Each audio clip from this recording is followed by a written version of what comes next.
Shalom Lechem, Kal Yeshara'al. How's your peace, Israel? Welcome back to another video. And we're dealing with the topic at hand, which is, what does the Bible say about debt? Okay? And we're going to pick up in the book of Proverbs, chapter 22, verses 7. And it reads on this wise: The rich rule over the poor, and the borrower is slave to the lender. Okay? The rich rule over the poor, and the borrower is a slave to the lender. This passage warns that debt can lead to financial and personal bondage, advising caution against borrowing that leads to dependency. Okay, we're going to go into the book of Romans, chapter 13, verse 8, and it reads on this wise: Let no debt remain outstanding, except the continuing debt to love one another, for whoever loves others has fulfilled the law.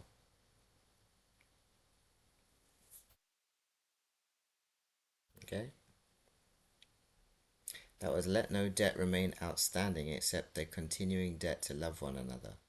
Paul encourages avoiding outstanding debts, implying that financial obligations should be fulfilled promptly.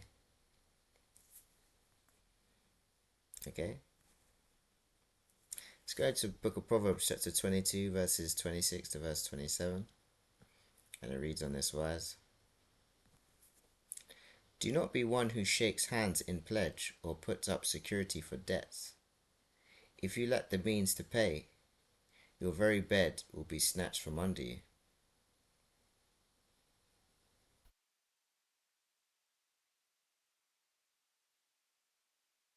Okay, that was, do not be one who shakes hands in pledge or puts up security for debts. If you lack the means to pay, your very bed will be snatched from under you. This proverb discourages making financial promises or taking on debt when one cannot pay it back.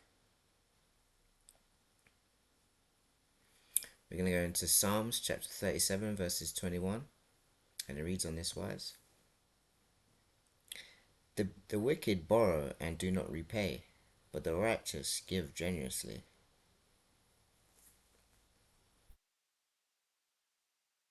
Okay? That was, the wicked borrow and do not repay, but the righteous give generously. Repaying debts is a matter of integrity and responsibility, distinguishing the righteous from those who act irresponsibly with financial obligations. We're going to go into Proverbs chapter 13, verses 11. Okay.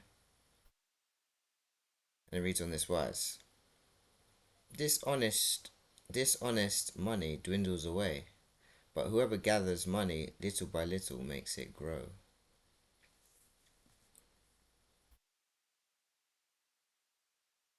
Okay. And that was, wealth gained hastily will dwindle, but whoever gathers little by little will increase it. The verse emphasizes careful financial planning and living within one's means, which can prevent unnecessary debt. We're going to go into the book of Deuteronomy, chapter 15, verses 1 to 2, and it reads on this wise: At the end of every 7 years, you must cancel debts. This is how it is to be done. Every creditor shall cancel any loan they have made to a fellow Israelite.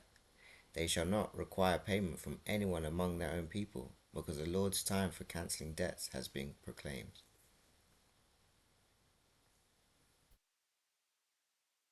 Okay, that was at the end of every 7 years you shall grant a release of debts. In the law of Moses, God commands that debts be forgiven every 7 years, emphasizing compassion and release from the long-term debt. Okay. And we're going to go into the book of Leviticus, chapter 27, verses 35 to verse 37. And it reads on this wise: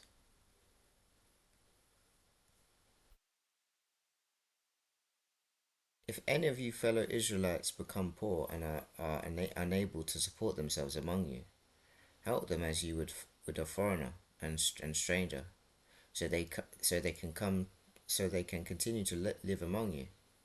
Do not take interest or any profit from them, but fear your God, so that they may continue to love among you. You must not lend them money at interest or sell them food at a profit.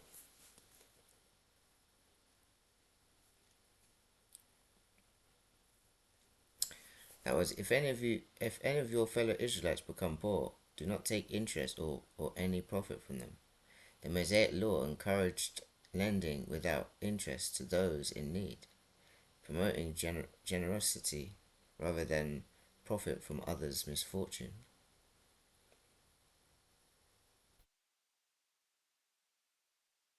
Okay, we're going to go into the book of Proverbs, chapter 19, verse 17, and it reads on this wise: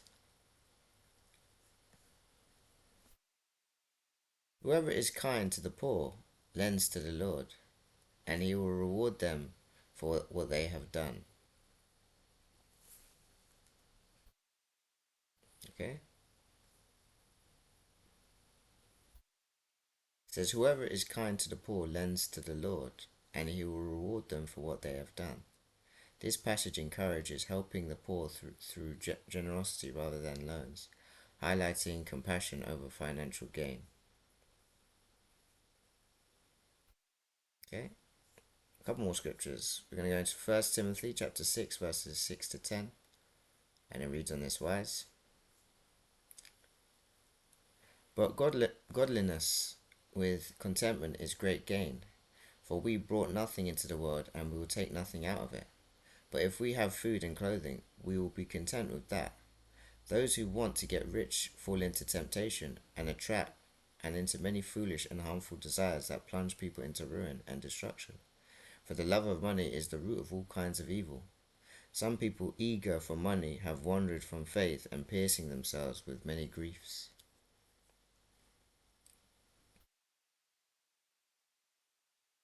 Okay, that was, but godliness with contentment is great gain, for the love of money is a root of all kinds of evil. Contentment and responsible stewardship are highlighted as ways to avoid unnecessary debt and the dangers associated with it. Okay? We're going to finish off in the book of Matthew, chapter 6, verses 31 to verse 33. Okay, and it reads on this wise: So do not worry, saying, what shall we eat? Or what shall we drink? Or what shall we wear? For the pagans run after all these things, and your heavenly Father knows that you need them. But seek first his kingdom and his righteousness, and all these things will be given to you as well.